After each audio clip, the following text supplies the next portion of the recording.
Oktubre 11, 2023. Pagbasa gikan sa Santos nga Ebanghelyo sumala ni Lucas.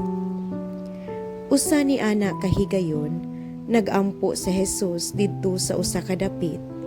Sa pagkahuman niyag ampo, miingon ang usa sa iyang mga tinun-an, "Ginoo, tudloi kami sa pag-ampo." Ingon nga gitudloan ni Juan ang iyang mga tinun-an. Si Jesus miingon kanila, "Ingnan ninyo niini pag-ampo. Amahan, simbahon unta ang imong ngalan, maghari ka unta kanamo, ihatag kanamo sa matag adlaw ang kalanon nga among gikinahanglan, ug pasaylua kami sa among mga sala, kay nagbasaylo kami sa tanan nga nakasala kanamo, ug ayaw kami ibutang sa lisod nga pagsulay." Ang Ebanghelyo sa Ginoo. Daygon ko ikaw, O Kristo.